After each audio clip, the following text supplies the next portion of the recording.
Wiggle, wiggle. Like. Wiggle, wiggle. Salut les pilotes, c'est Phoenix. Aujourd'hui, on se retrouve au Mexique pour la deuxième manche du championnat Roleplay One, la division 2. Et à la longueur de la vidéo, vous pouvez voir tout de suite que ça s'est beaucoup mieux passé que la semaine dernière. Comme je vous ai dit en pré-saison, les qualifications sont en mode complet, donc c'est-à-dire Q1, Q2 et Q3. On va pas trop s'attarder sur les temps de Q1 et Q2. On est sur la fin de la Q1 ici. Et je vais signer le 10e temps, enfin 6e sur la ligne, mais je vais finir 10e. Et en Q2, il me semble que je finis 8e ou 9e, c'est 9e il me semble.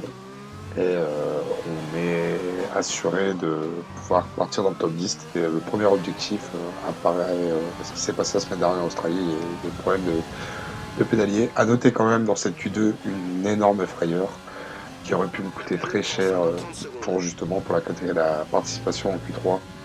Avec ici, ouais, je suis trop monté sur le Weber, j'ai perdu l'arrêt de la voiture, et j'aurais pu taper le mur une première fois, et heureusement j'ai réussi à la freiner une deuxième fois avant de taper le mur.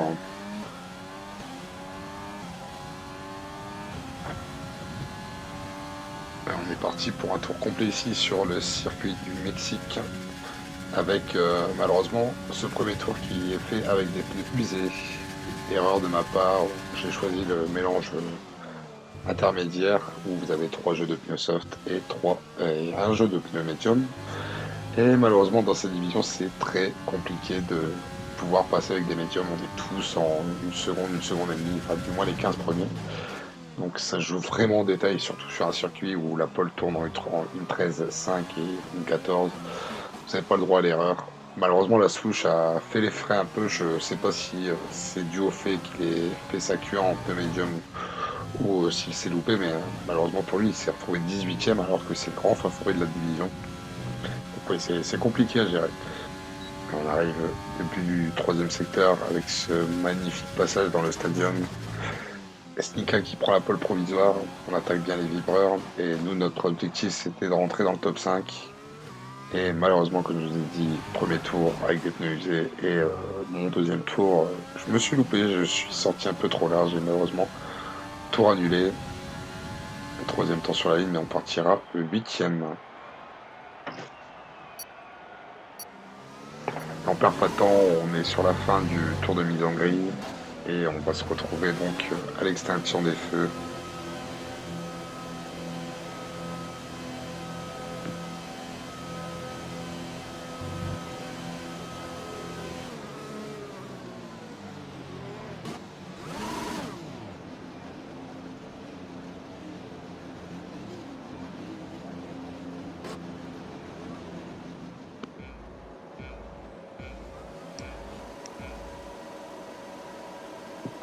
Les feux qui se donnent et c'est parti ici au Mexique pour cette deuxième manche du championnat Roleplay One et tout de suite on voit que la Gâchette prend un meilleur départ que nous, on a pris un meilleur départ qu'au pro donc on ne perd pas trop de position et là on va pouvoir se placer tranquillement dans la trajectoire puisqu'il n'y a absolument personne.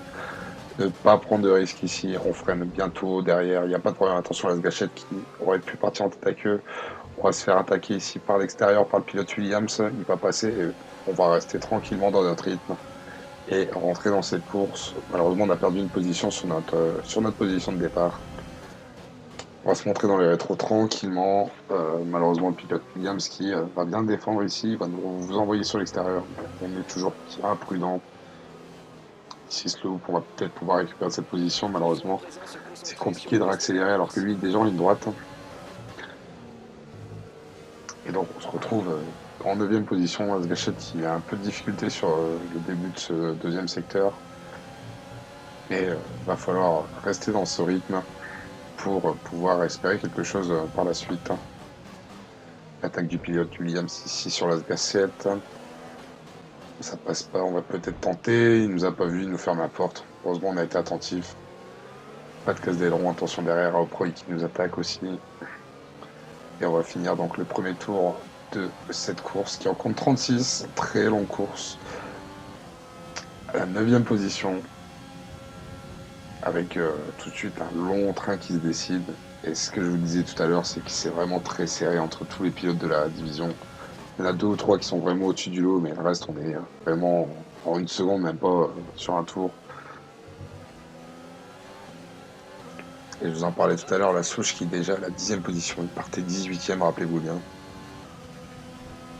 Le pilote qui était transféré chez Red Bull d'ailleurs, il était chez AlphaTauri lors de la première course. Malheureusement, Pocket, dû à ses problèmes de connexion, a dû laisser sa place. Alors, on va arriver dans le secteur technique de ce Grand Prix. Attention à ne pas trop montrer sur les vibreurs pour pas perdre la voiture. Et c'est Oproy qui est en train de perdre la voiture, et oui, abandon du pilote Oproy, pilote As, et qui va créer une safety car. Et on se retrouve tout de suite à la fin de son tour et quasiment tous les pilotes vont rentrer pour changer leurs pneus. La plupart des pilotes vont repartir en médium. Quelques-uns vont faire le choix des hards. Et on va sortir de cette ligne des stands en perdant que 2 positions, donc c'est plutôt une bonne opération au final pour tout le monde.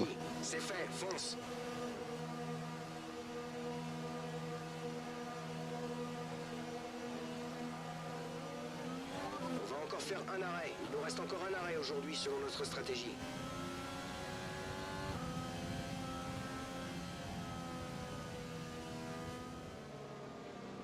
Alors, on se retrouve tout de suite au restart, un tour après l'intervention de la voiture de sécurité. Et comme on peut le voir, beaucoup de pilotes sont en médium, quelques-uns ont choisi les hards.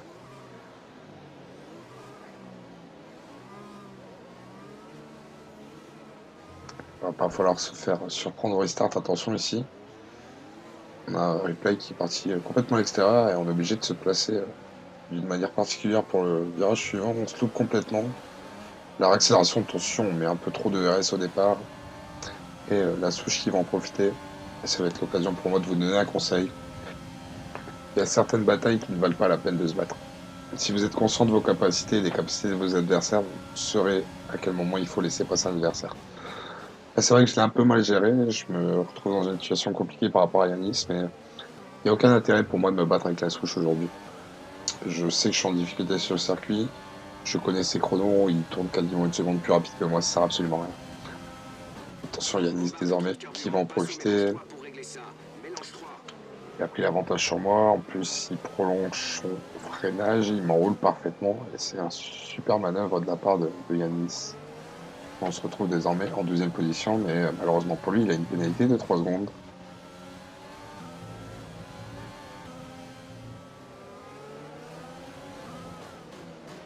On se retrouve tour 6 et les pénalités qui commencent à pleuvoir. Et on a surtout les pilotes qui ne sont pas encore arrêtés, qui commencent à faire bouchon. Yanis qui s'arrête au stand et nous, on va pouvoir profiter de l'aspiration sur Deville pour récupérer la 9e place. La ligne droite qui est extrêmement longue, malheureusement on est un peu moins rapide. On va devoir donc faire les freins.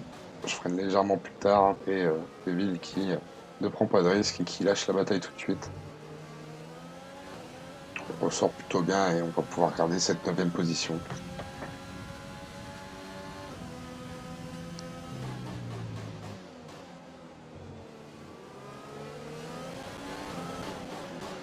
On se retrouve à la fin du 7e tour dans les bouchons. McLaren qui s'est pas arrêté devant. Il bouchonne tout le monde. Attention à la bataille entre la souche et Gachette devant. Gachette qui est sorti un peu large et on va peut-être pouvoir en profiter ici. On a une bonne vitesse de pointe par rapport à lui, le DRS également. Est-ce qu'on va pouvoir essayer d'aller chercher la souche? Il a le DRS aussi, malheureusement il zigzague pour éviter qu'on prenne l'aspiration. On va se montrer dans le réto, mais on va rester sagement derrière et on va donc récupérer cette 8e position. Mathieu Vu qui s'est toujours pas arrêté et qui est un peu en difficulté sur cette pneu ici, la souche qui lui met la pression. Il a le DRS et il va pouvoir en profiter en lui faisant les freins. Attention Mathieu Vu qui ne se laisse pas faire et qui ferme la porte. Ici la souche qui va croiser d'une fort belle manière et qui va récupérer la 6e position et désormais ça va être à nous de gérer le problème de cette McLaren qui ne s'est pas arrêté encore. Et il va falloir essayer de le faire rapidement pour pouvoir espérer quelque chose par la suite. Et il va falloir déjà se rapprocher de la McLaren et heureusement elle vient de se louper. Et on va pouvoir peut-être en profiter ici. On est à l'extérieur sur le prochain virage. Et on le laisse se planter tout seul et on fait la même manœuvre que la souche il y a quelques virages auparavant pour récupérer cette 7e position.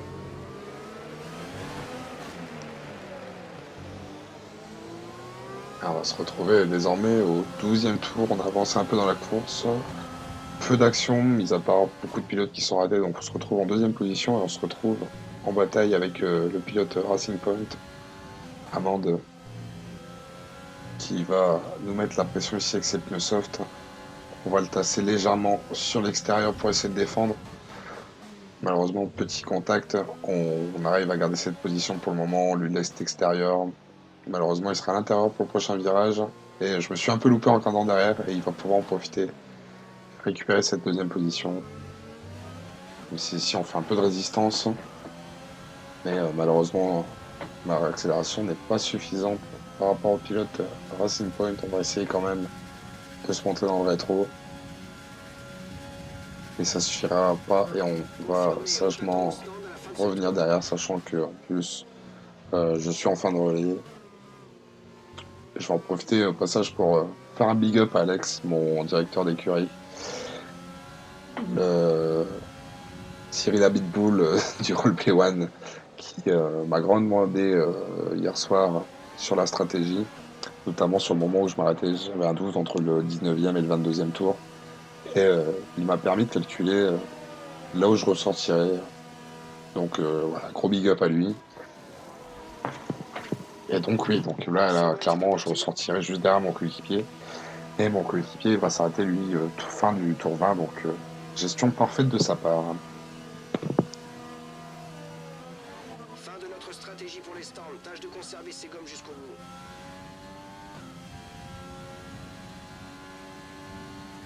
Le dernier tour a donné 1 minute 21,0.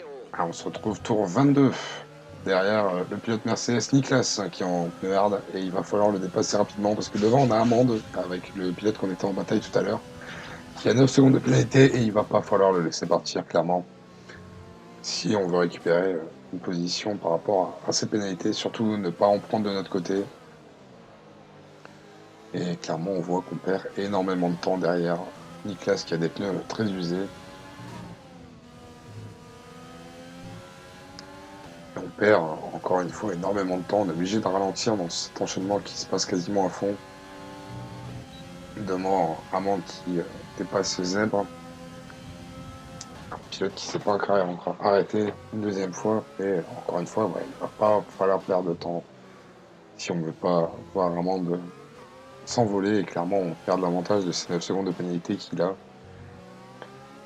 Zèbre qui s'arrête cette fois-ci et qui va nous laisser le champ libre pour aller attaquer Niklas. On ressort beaucoup mieux, bonne vitesse de pointe et on va passer sans difficulté sur le pilote Mercedes et voilà, on va essayer d'aller chercher désormais Amand et Replay qui a ici une pénalité qu'il va falloir profiter vraiment de ça et surtout de notre côté ne pas faire d'erreur, ne pas prendre de pénalité.